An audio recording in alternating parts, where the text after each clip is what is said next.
Turn it up. Turn it up in my headphones. My headphones. Turn it up in my headphones. Audio medic. Audio medic. Audio medic. Move to the beat. Boost. Boost. Oh, this is my jam. Time to accelerate.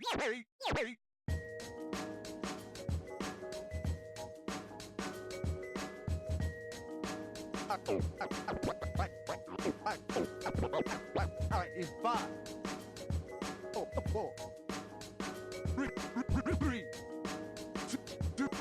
2, 1. F it up. Oh, I'm in the groove. Back in the mix.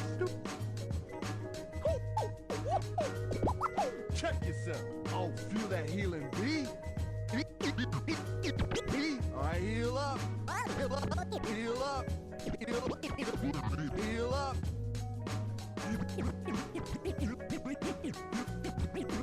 Healing boost.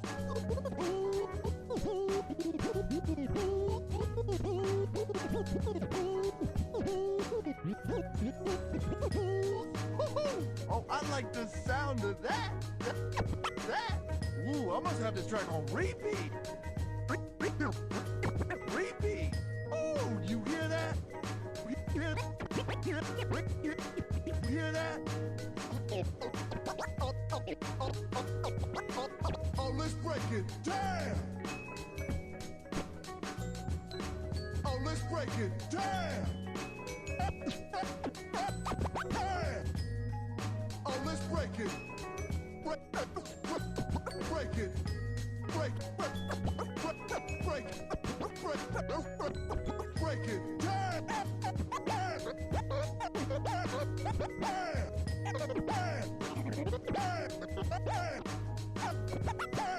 Let's drop the beat. Beat.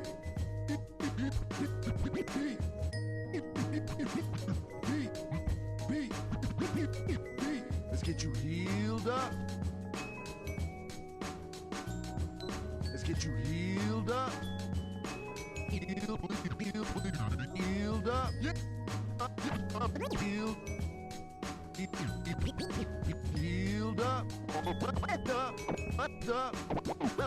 Up. Yeah, let's move it, people.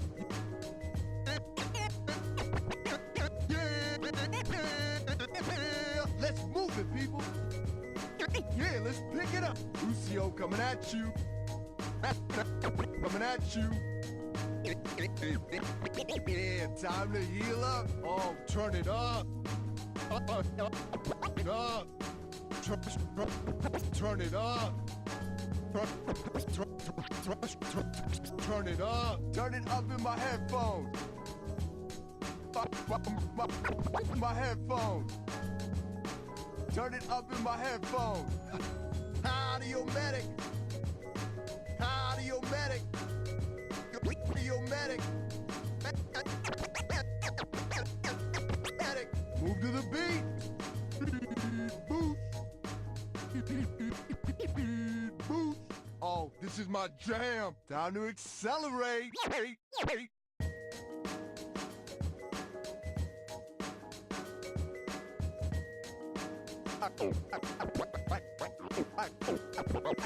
Alright, it's 5, 4, 3,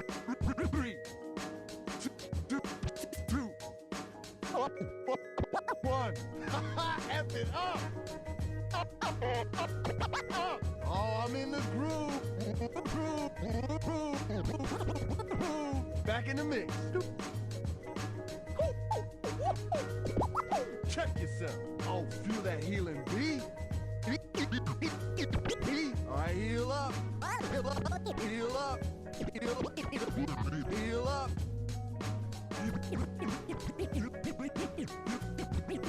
Healing boost.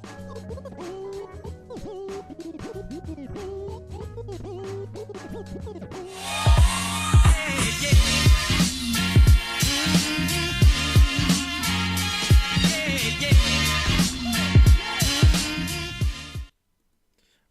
right, ladies and gentlemen, boys and girls, children of all ages, welcome to another episode of Off the Wall. It's your boy Dazzle167. I am here once again. We're powered by CGO Console Gaming League, and today we have the EU Flex Powerhouse, Mr. Sibs. How are you doing Always today? good, man. Very good. Nice, nice. By the way, chat, trust me, I know. I tried convincing Sibs, but he was like, no, I have a terrible haircut, so therefore I am not going to face cam. So I apologize to everybody who was looking forward to seeing him. Oh, I'm His not trying to get a meme, bro. This is ruthless.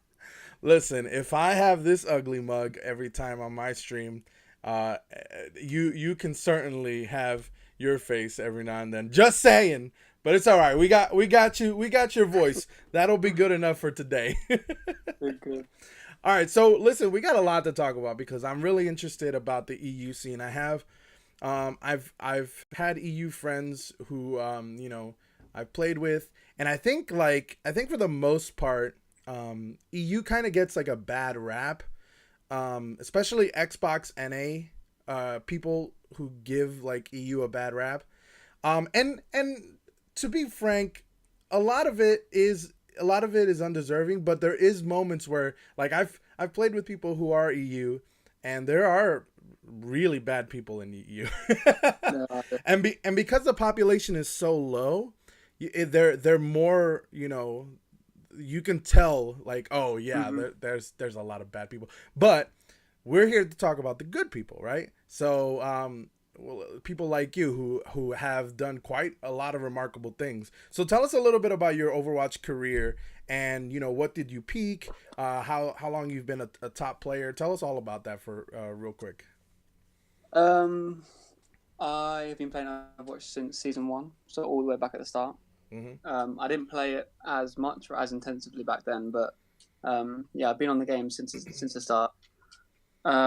I guess you could say I my prime sort of seasons were like probably season four, season five, season six is when I think I shone through the most, and I was playing the game a lot. I had lots of Smurfs, lots of games played, lots of higher star accounts, and people like sort of got to know who I was and like how like I played DPS. I believe it was season five I peaked. Yeah, season five I peaked at 4600, playing mostly Tracer and hit scans and a bit of Mm. Pharah. So Well, that's around good. that time, around that time, I would say I mainly played DPS, but I definitely played a lot of tank and a lot of support. Always have. Right. Well, we'll get into like the details about that because I'm interested how you climbed and stuff like that. But before we do that, let's go all the way back. By the way, I wanna make a remark. Headrammer made a really good point that your picture looks like it's just staring at me right now, which is it's perfect, dude. Okay. That's so funny right now. When he said that in chat, it was pretty funny. Okay, so we usually start and talk about people's origins. I always think that the games that you played early on and what type of games you were into hmm are always kind of indicative of how you play and how you see this game that we all kind of share and play. So tell me, what were some of the first, what's your origin story as far as a gamer? What's some of the first games that you started playing? What platform and all that?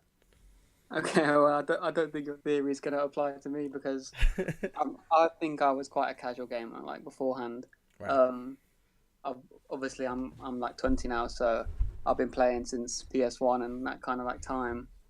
So I was playing all the PS1, PS2 games, like casual games like Spyro and Rayman, and all the driving games like what is it, like Need for Speed, like loads of little casual games, and I wasn't properly into it.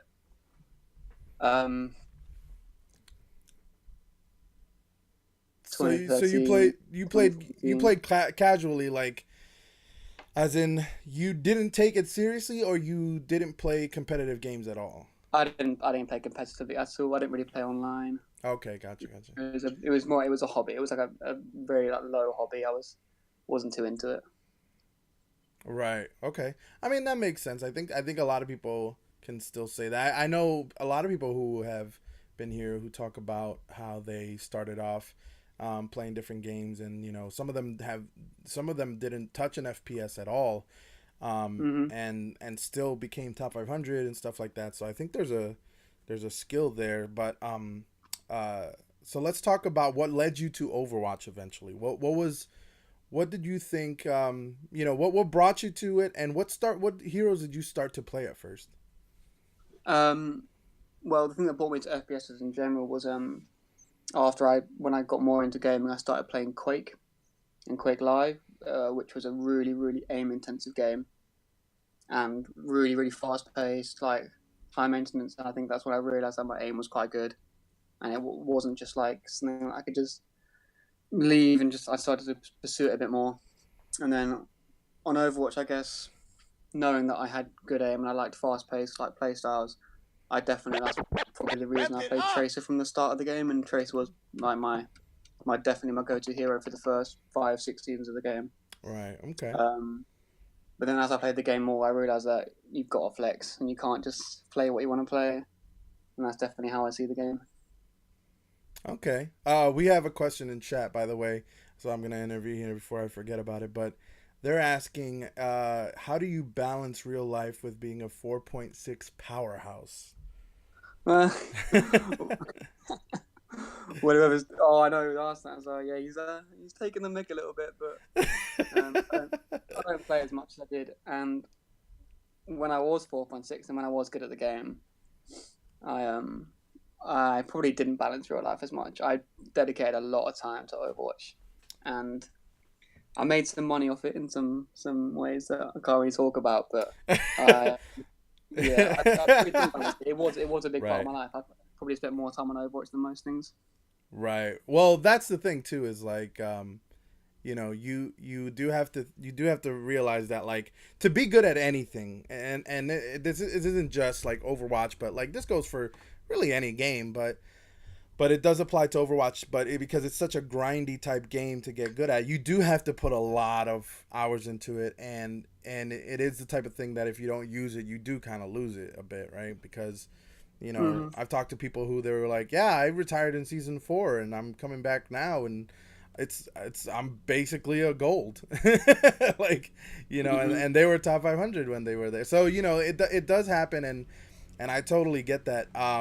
So yeah, I'm pretty sure there's people in chat like still talking about that, but let's talk about this. Okay, so tell me about the first time you reached top 500. Because I always like asking this question, and I do want to ask this about EU because it really is a different scene comparison to NA. So what kind of clicked for you, that you realize, okay, now I feel like I got the hang of this and I'm better at the game. What was it for you that clicked, that you were like, okay, now I think personally I'm better now than I was before, and that's why I'm reaching top 500. Um, well, in general, it was the SR that kind of determined it because back then SR was quite accurate to how good a player was.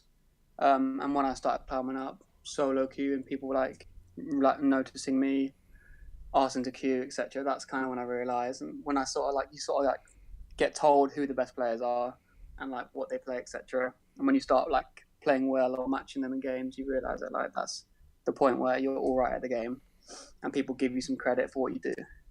That's the main point. But yeah, when you talk about top 500, you can't really talk about it like that to NA because it's a completely different thing in EU. Right, They are right, they are two separate things. If you talk right. about top 100 in NA, it actually means something.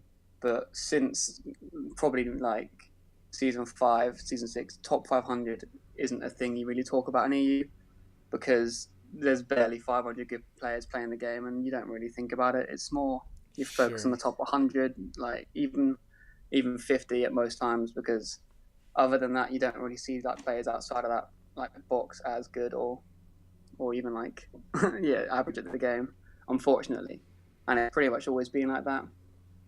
So yeah, so when NA's come into game chat going, oh, your top 500 is only 3,800, most EU players ignore it because they know that being top 500 in EU means absolutely nothing.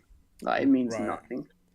Now, and so okay, so then I guess a better question would be, what clicked for you that you think that made you a better player? Because I think, I mean, remembering for me personally, what made me a better player, like like even when I was in the lower tiers, I was like, oh man, I don't know why I can't climb, and then until now, I realized, oh, I did this and this differently. What for you?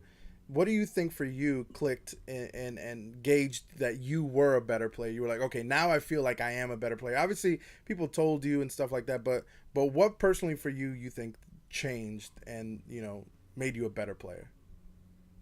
Um, well, I guess it's just me being so conscious of my aim. I'm very like picky about my aim, and I feel Mm, like certain things will throw it off if I do something wrong. So when I started realizing that my hit scan was good and my tracking was good and I could hit my shots most of the time, I realized that like I was a lot better than I used to be. And I think getting into those really like higher SR games and performing well in those makes you realize that you're good at the game and you can compete at the higher ranks. So that's just about it. right. Well, I mean, that's good. That's definitely good. That's definitely a good measurement. I think that's always been a really good measurement of skill and stuff like that. So let's talk about this. Let's go to a different topic because I feel like the draft tournament was something that was really cool that just happened a bit ago, and you played in it. I think the whole thing was pretty exciting. The whole drafting players and stuff like that. How did you feel like your personal performance was like, and do you think you lived up to it? Do you think that you did well? How do you think you did in that tournament? Um, Fortunately, I didn't actually have to do that much playing support. In some of the easy games, I can sit back and play Mercy and do what I want really, and as long as I don't die, it's kind of like I'm doing my job. And my Mercy Right. is quite good, fortunately. But there were some games where I had some highlight plays like playing Anna, etc. for Hmm. a few points, and I feel like I did some work on Zen. But fortunately, I had a good team in front of me most of the games, so they did a lot of the work for me, and they led a lot of the comps and a lot of the shot calls. So I was lucky enough to just be in those games. Really, it was a lot of fun though. Nice, nice. And tell me this because I think that this is gonna be unique to you and probably a lot of other, there was a handful of EU players in the draft tournament. How does the I mean I know you were playing Mercy a lot you mentioned, Mm-hmm. but like does the ping really affect you? I know that that's probably a little bit of a concern. How do you deal with that as far as your game wise? Like, does it change the way you would normally play if you had a normal ping? Yeah, it definitely does. Me personally, I think it differs person to person, but personally, I play a lot more passive, and I play like a lot more scared when I'm on high ping because I know my reactions aren't going to mean as much, and Mm, it does like affect my gameplay quite badly, which is part of the reason I decided to play support in NA.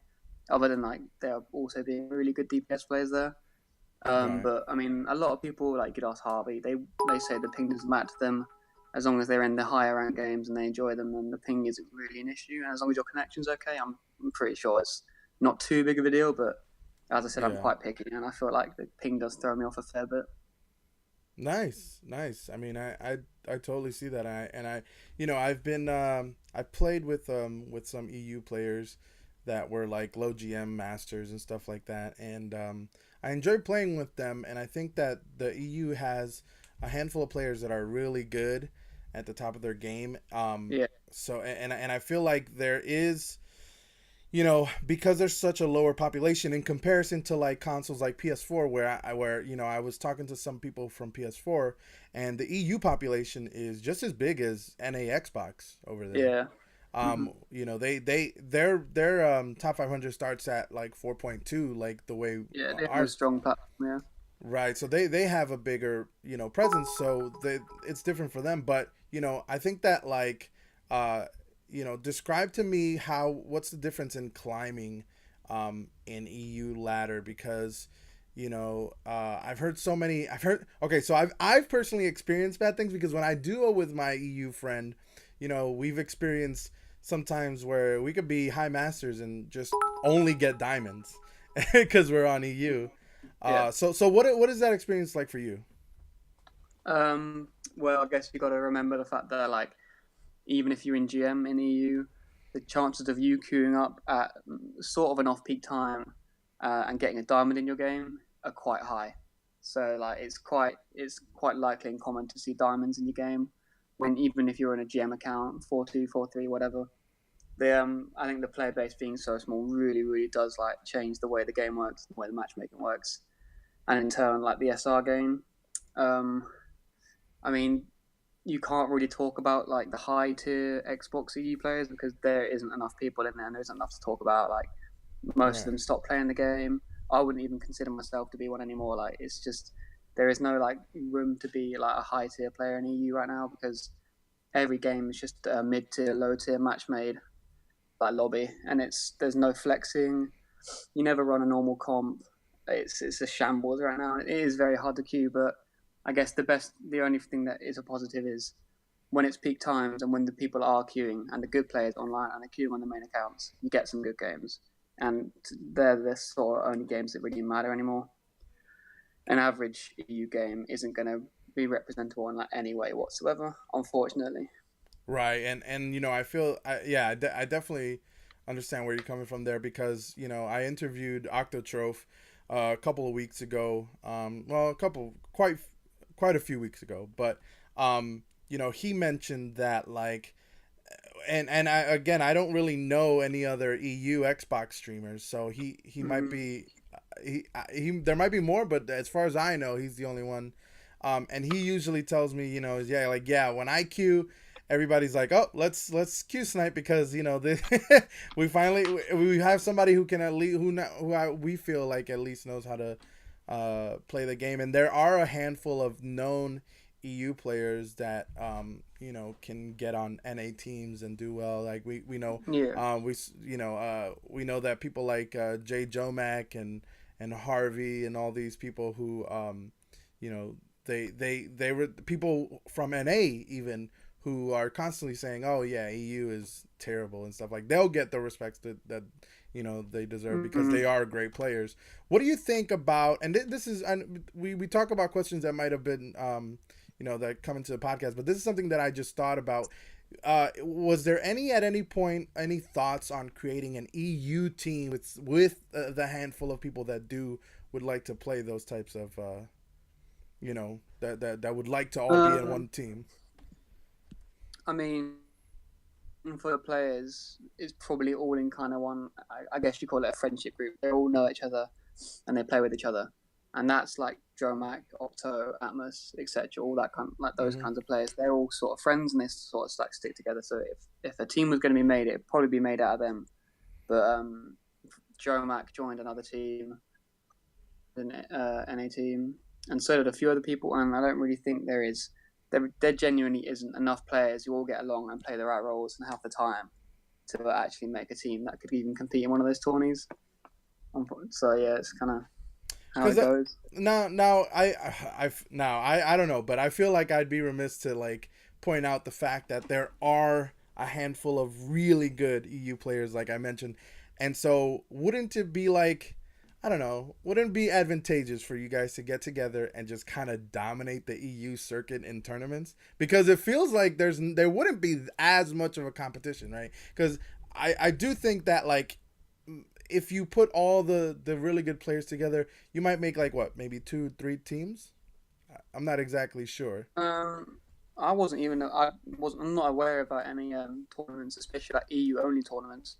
I Well, don't know when uh, they go on, but I'm I sure. guess yeah. I guess there's not specific EU but I guess like oh, okay. So for example, CGL has like the EU,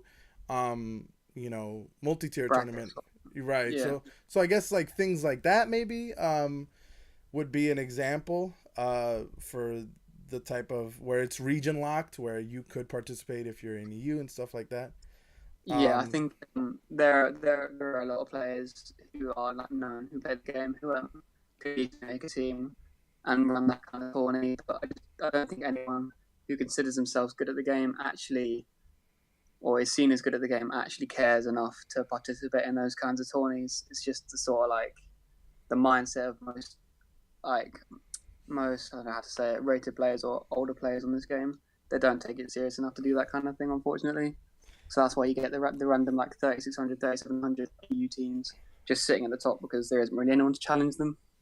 Now, what do you think that is? Because I feel like there's a missed opportunity there. I mean, yes, there is money at stake and stuff like that, and I think for me that should be enough of incentive. But on Yeah. top of that, why do you think? Because I think the same is the case for NA Xbox too. There's a lot of people who are considered good who probably won't participate or even do participate and maybe not care or kind of like will throw or whatever happens. There's always like some situation that arises within those tiers, especially like 4.5 and above, where a lot of people will just, I guess, they not care about it. Why do you think that They don't. is? I honestly could not give you a reason. There is just a lack of care. I mean, I guess a lot of those kinds of players would see entering those tourneys as a joke. Like they just don't put any value into it at all. And I probably don't either because it just seems like after most of those players have played the game for a long time, and compared to what it used to be, the game is nothing to them. Like I think the fact that the game's become what it is a big reason for why people don't care about it anymore, or like the higher ranked players, because typically they tend to be players who used to play the game when it was in like more of its prime. But right now, it's just kind of a mess in the EU, and no one really cares too much about the game. Right. Yeah, I can see that. I mean, I guess that's part of it, right? There is some stuff that could be done better on behalf of the game developers that could probably make the experience a little bit better and attract players back into the forefront. But I also think that there is a missed opportunity where there could be possibly a scene, and people are just kind of like, I don't care, Yeah, and yeah, I think there's a missed opportunity there, but yeah. let's talk about being a flex because I think this is also important, and I think you have a unique perspective about this. You Mm-hmm. mentioned how you've played support at a high level, tanking and DPS. What do you think makes a good flex in general? Because I mean, truthfully, you can't be good at all of the characters. Yeah. Although I mean, I guess people can make the argument that no, you can. But what do you think, in your opinion, makes a good flex? Like, how do you become that? Um, I think for the most part, for most people who flex, it sort of just comes naturally to them. Like if someone's just got a natural like skill on a game or on games in general, I know loads of people who can be good at a game. They can hop to a new game and be good at it like top level pretty quickly, just because they have that kind of like game sense and the ability to learn mechanics and the aim, obviously. So I think if someone is tends to be like really good at one role, chances are they could be quite good at like the rest of the roles. But it does take practice. Like you have got to put some time into every hero and know the abilities and know how the game works from that hero's perspective. But yeah, I think a lot of it is down to natural skill and just knowing the game more than the others. Right, and I think that like being able to flex in different situations is crucial, but like also being able to flex to the meta characters that are meta at the moment also benefits you as well. So you think that do you find yourself relearning characters as you go because they get reworked or they get changes done to them? Do you find yourself always trying to relearn characters? Um, Personally, not particularly. Okay. I just play the game because I like the game. And in EU, I wouldn't really say there is a meta at all. No one plays the meta unless you somehow get a luckily match made game. So people aren't really trying to learn meta heroes. I guess when a new hero is introduced, like Baptiste was, he is a new hero in himself, but he also sort of changes the way you should play some other heroes. Like for example, on Hog, if you're playing against a Baptiste who just got added to the game, you know that if he puts his immortality down, he'll think he's invincible, and you'll want to look for the hook to pull him out of the immortality or pull someone out of his immortality field. So I guess heroes do slightly change when other things are added, Right. but the changes aren't massive enough to make people sit there and learn a character. But I also think that like the ability to maybe not learn but adapt would be a better word Yeah, for this, right?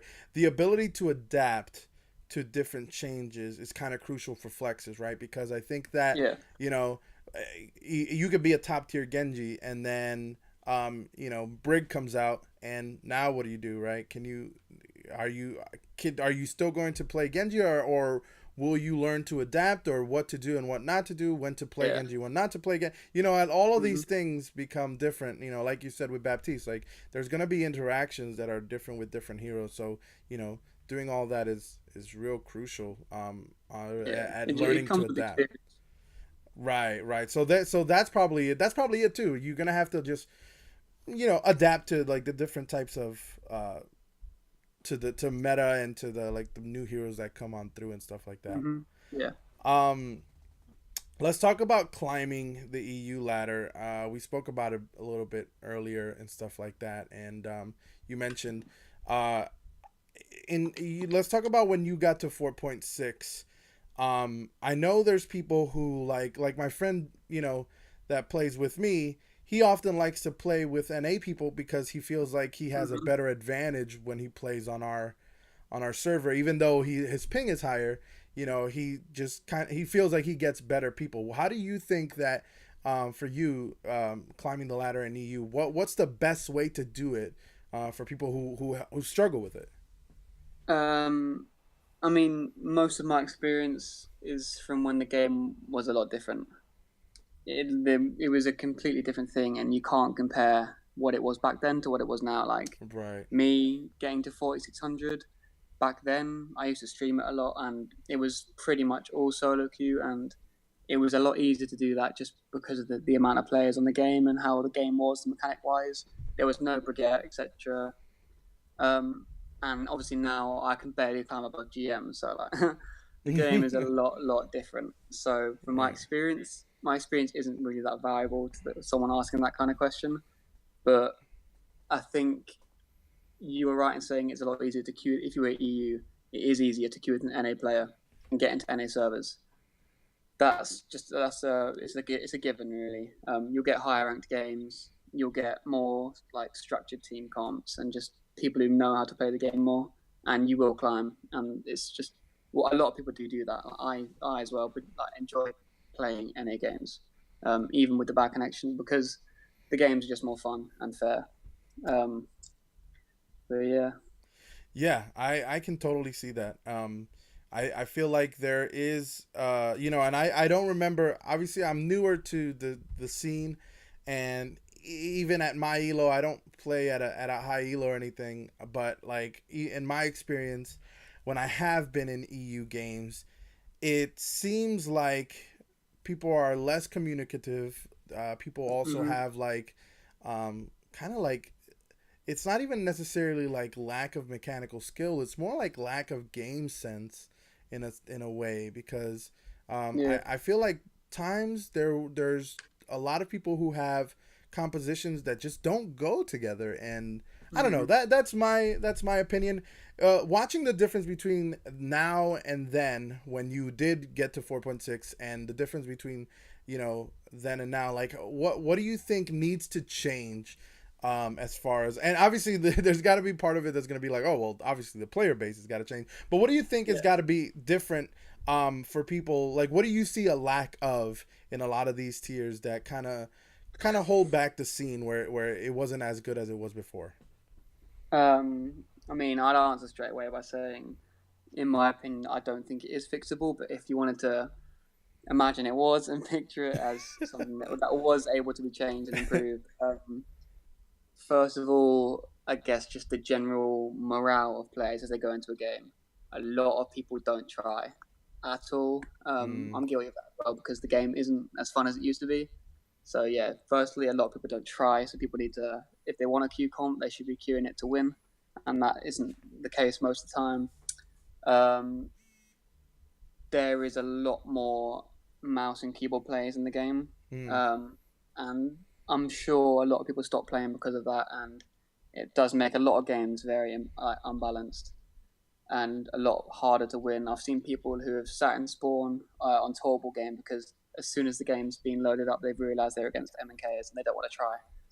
Um, that's the main kind of thing. But yeah, in overall, I don't actually think there would be a way for EU to get back to what it was ever. Like, it's the game is at such a dire point. A lot of players would have to come back. A lot of people would have to start trying. There'd have to be less Smurfs, less mouse and keyboarders. Um, People used to join Team Chat in EU back a long time ago, and that actually does help a lot. Which is why I like NA, because people are in voice chat. But right now, if you go into voice chat in an EU game, you're lucky if there's one other person in there with you. It's not Yeah. a thing that people do, unfortunately. Oh yeah, I absolutely agree. I mean, the times that I've been in EU, you're right. There may be one person, and if there's two, that's a lot.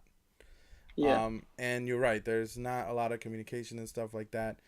So you think it has more to do with things that can't be helped because they are coming from like a developer standpoint, in the sense that like the game itself lends it, like there's not Yeah. enforcements to MNKs. There's a lot, those types of things. Whereas before, it was a lot easier because there wasn't as many people. People tried more, as opposed to now where they're not trying as Mm-hmm. much.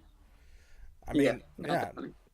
I can see that. I think that you know, I think it's sad. I think that it's sad for the scene in general, but I do think that that like, there's times where, it's things aren't going to necessarily get better for the scene unless people do it themselves. They take it upon themselves to actually try to like go ahead and, basically do something. Yeah. So yeah, I mean that's part of it. Okay, so we talked about you entering the draft tournament and you playing in that as well. Um, what Oh, we also didn't speak about this, but you had mentioned that for a while you played Paladins, and then you Mhm. eventually came back to Overwatch. What was that transition like, going to Paladins and then coming back? It was fun actually. I really enjoy Paladins. It's similar in some ways and very different in others. A lot of people meme it, say it's a BTEC Overwatch because of the graphics and all that. But it's actually, if you get into the game, it's really not that bad. I played it for a little bit. I wasn't very successful. I made a tiny bit of money. That was just given for pretty much participation. But learning the game and the mechanics and meeting the people who played the game was a lot of fun, and it sort of like made me coming back to Overwatch a bit more fun as well, because I enjoyed coming back to a game where I knew the game even more and I could go back to like playing my roots and all that. But no, yeah, it was good while it lasted. Well, that's good. I mean, I think anybody who's ever played Overwatch, including professional streamers and professional players like in the Overwatch League, they all need a break sometimes, because I think the game lends itself to be so competitive that people often tilt out of their mind. So like, Yeah.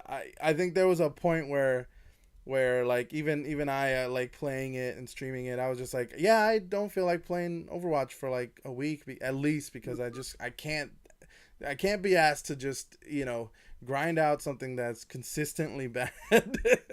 uh so yeah, I can see how taking a break, coming back might feel better, because it's a refreshing. And the game, people talk about how, oh, this game's terrible, blah blah, all this other stuff, but eventually people do come back, because at its core the game is great. It is a good game.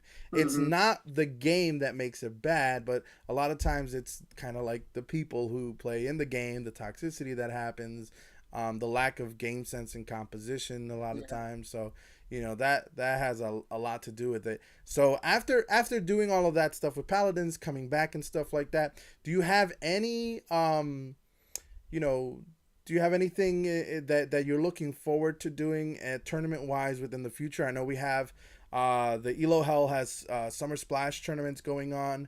CGL is finishing up their season. They're probably going to have a few off season Mm-hmm. tournaments, as well as a new multi tier tournament season coming up after that. So do you have any aspirations to like come back into the scene and play, not professionally, because it's right, we're console, but like at a at the tournament level of play, come back to play some of these tournaments? As I said before, I haven't really looked into it much, and I'm not the player I used to be as well. So the chances of me even trying to play that game enough to get that good again and play in tournaments are pretty slim. I definitely feel like I'm on my way out of Overwatch and gaming in general. Uh, Coming towards like the sort of end where I've got to start doing other things. Um, so yeah, I don't see myself playing any tournaments on the game. It's not what it used to be, in my opinion. And yeah, it's just not Right. really So on the cards for me. so at this point, we're just playing for fun, basically, right? Yeah, no, yeah, definitely. I mean, Right. like you said before, I'm guilty of hating the game, getting so angry and so tilted, and always coming back to it. Always, Right. it's always the game everyone comes back to because, like you said, it is a good game and like at the core. But I guess most of the frustration comes out of it not being what it used to be to most people. Yeah. Well, that's good. I mean, I think that everybody play the game and do what makes you happy, right? Mhm. And essentially that's pretty much it, right? Just play like that. I do have something to ask you, and we spoke about this kind of like off stream before we started the stream itself, but I feel like this type of conversation can lend itself to the to what we were talking about.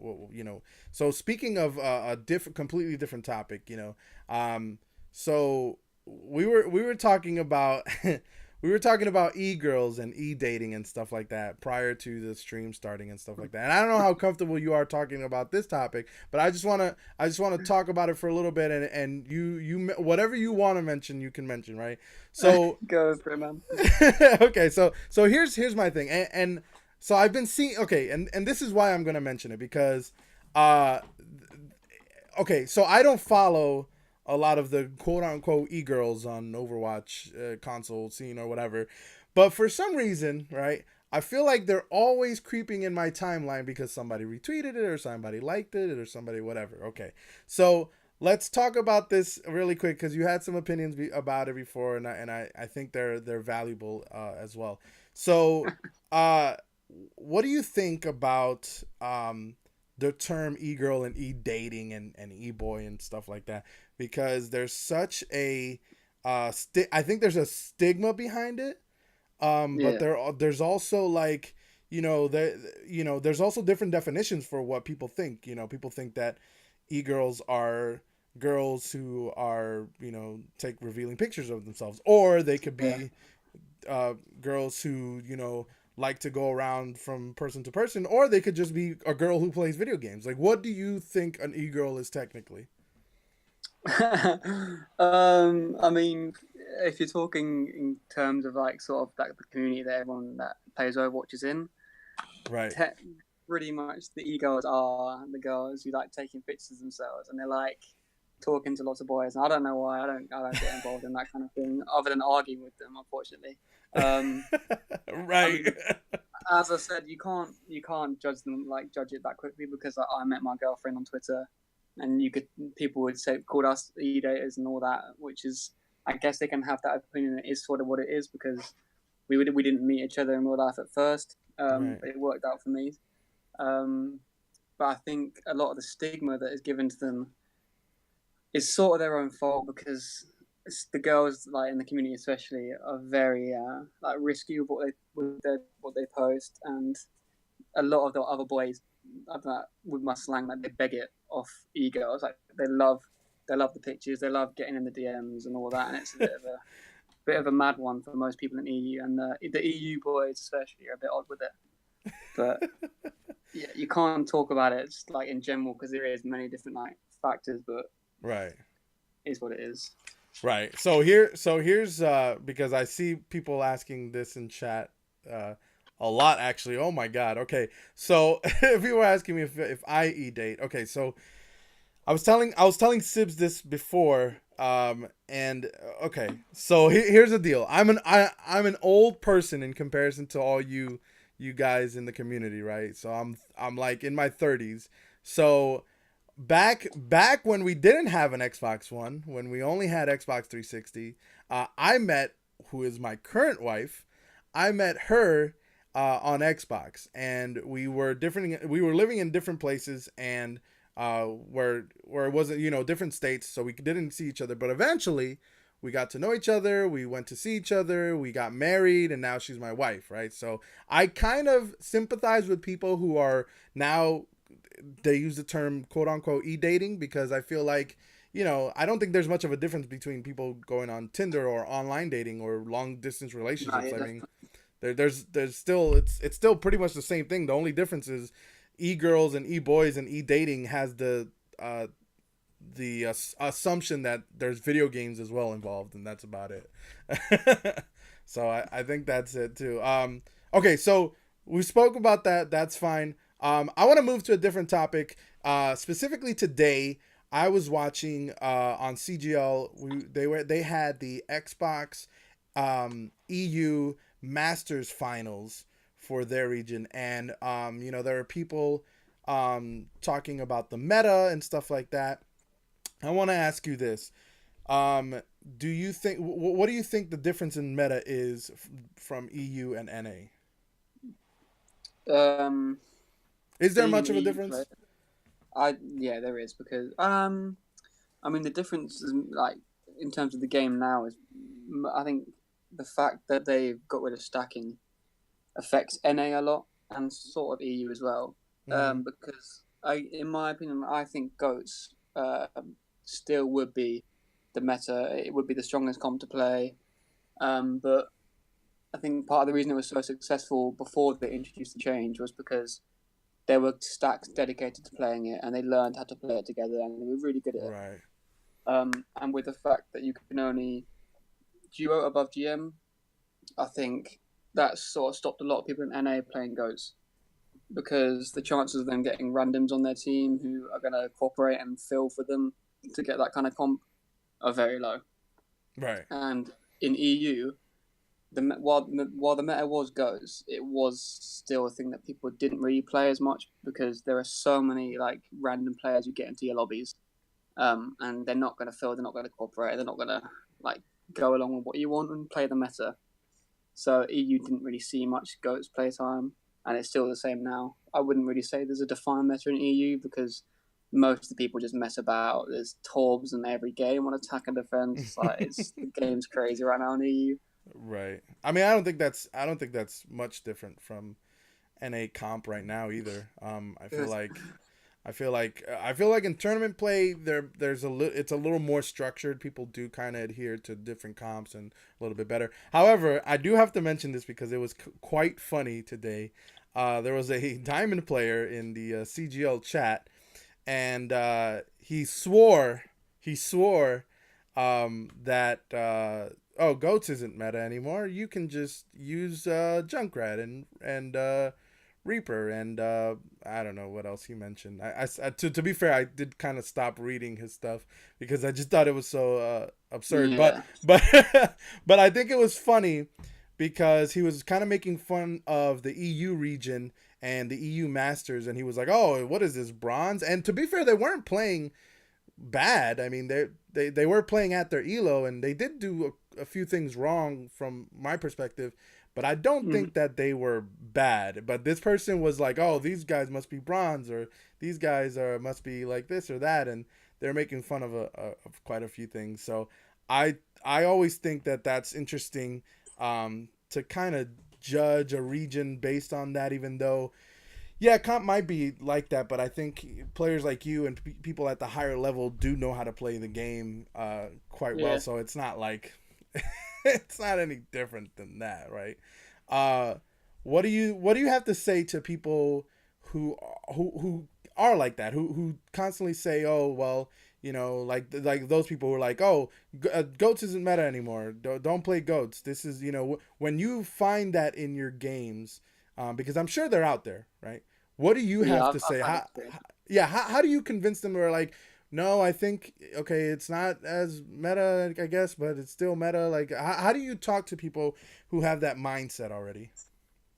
I mean, from the get go, I'll try and explain it to them, but most of the time it just ends up with me screaming at them or blaming them or calling them this and that. Because in my opinion, and I did it as well when I was a lower rank player, you really should listen to the players who are above you and who know the game more. And I mean, I guess you can't always judge someone by their SR, but it tends to be the case that if someone is a lot higher SR, say like a diamond's met a grandmaster, that what that Right. grandmaster said is gonna be right. And if the diamond argues with that, then he's lost to the cause. There's no point in trying to explain it to him, because if you don't Right. listen to someone off the bat who's a lot higher SR than you, I think you're looking for an argument. Um, but no, yeah, I used to listen to players who are better than me, and I've seen in games where I've had diamonds thinking one thing, I've managed to have their minds swung, and we've ended up winning the game because of it. I think it is so. I think it is important to listen to players who think they know the game better than you, unless they're I diamond. I absolutely agree, and here's why. I think that as soon as I came onto the scene and started doing the podcast and interviewed people and stuff like that, and even playing, I got to hang out with people who were top 500, who were really good players and stuff like that, and some of them have played with me and everything. I think the thing that has struck with a lot of them is that I kind of am in the elo I deserve. Like I am like always between like mid masters to high masters, sometimes low GM, but I do kind of deserve that elo. But one of the things that everyone has always told me is that the thing about me, and I think this should be the case for a lot of people. We've talked about this with other people on the podcast, is that the willingness to learn, to accept criticism, to know that you are not as probably as good as you think you are, is Yeah, so key. Because I, for the most part in my Overwatch career, I usually just play Lucio because that's my best character. But recently I've tried to learn different characters in order to flex a little bit more, because I understand that Lucio's not always going to be the play, even though I think he can work in pretty much every comp. But I do feel like, yeah, there are times that I could probably switch off to a different player and stuff like that. And I'm mm-hmm. trying to learn other stuff. And I think the sheer willingness to just accept the fact that, hey, I should probably listen, because I think that that's the reason why I was able to climb in the last few seasons, is that whenever somebody was like, you're doing this wrong, even if they said it in a bad way, like obviously I don't really like when people say things in a bad way, but when they were like, hey, listen, I don't think we're doing this right, you need to switch, I'd be like, okay, well, let's try Yeah, that out, because I feel like if you're higher than me, why shouldn't I listen to you? I think that that's so weird that a lot of people don't really feel like that. Like, is it but me, or do like diamond players sometimes have more egos than like higher tier players? I mean, I shouldn't be one to judge, because I think the majority of the EU players take the mick out of me for having an ego, or I used to have quite a large one. I can admit that. Right. I mean, how it is now, if I'm, for example, if I'm not playing well and I know that, I'm not going to argue with someone calling me shit. Oh, sorry, bad. Um, I'm not going to argue with that. I'll take that and I'll switch. That's straight up. But Right. when it gets to diamond players and master players, if you say one bad word to them in voice chat, they're leaving voice chat, and they're either going to not change, or they're going to do something worse, Yeah. which sucks. And that's kind of links back to what I said about the morale of people on the game. They're not there to listen or try that hard to win. They're just there to just do what they want, really. Right. Unfortunately, Yeah. That's definitely, I think that's probably the moral of the story. Listen, then this goes to not just EU, but obviously NA players too, and whatever region and even whatever console you play as. Stop being so high on yourself. If people are criticizing you and saying all this stuff, you know, take the criticism at least, or mm-hmm. at least be open minded enough to be like, maybe I am doing something wrong. I don't know. Yeah, Maybe that should be the takeaway of this interview, is that people should no, be definitely, that should be something that people realize. Well, listen, I think that's pretty much it as far as like what we wanted to talk about. yeah, Um, I really enjoyed it. I think there was a lot of stuff here that people can take away from. I know there's a lot of people in a lot of people in chat who were really interested in hearing what you had to say. So I really thank you for being on the show. It's awesome that you came by. but no, Uh, man, I enjoyed it. yeah, it's really cool. I love having conversations like this. And guys, I know there was a lot of people in the chat. I didn't get to all the donations and all the bits and stuff like that. So thank you for showing up. Thank you for donating. Thank you for following. So I'm going to give a blanket statement to everybody. Thank you for all of that stuff. For for people telling me to look downstairs and in the cupboards or whatever. Okay, well, I'll do that off stream. All right.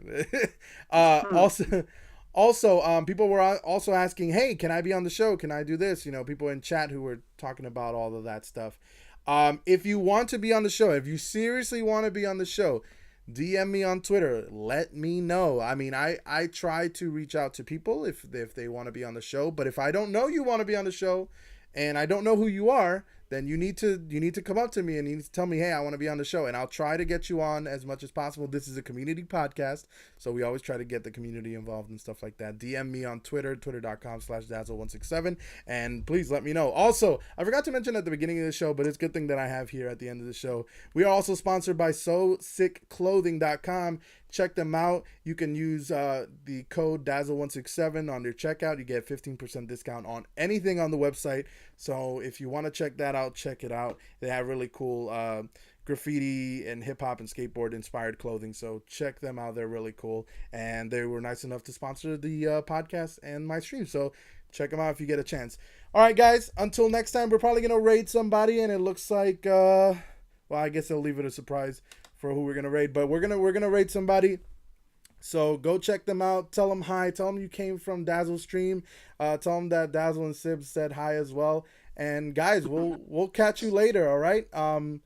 We'll catch you tomorrow. Tomorrow we're gonna have Bacon Hut, right? And he's gonna talk to us about his experience in Overwatch and Lucio gameplay and stuff like that. I love talking to Lucios, so we'll talk about that. All right, guys.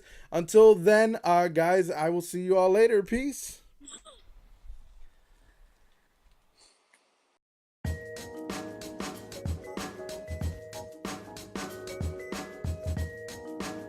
All right, it's 5, 4, 3, 2, 1. F it up. Oh, I'm in the groove. Back in the mix. Check yourself. Oh, feel that healing beat. All right, heal up. Heal up. Heal up. Heal up.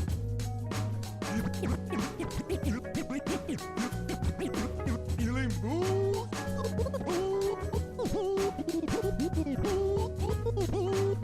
boost.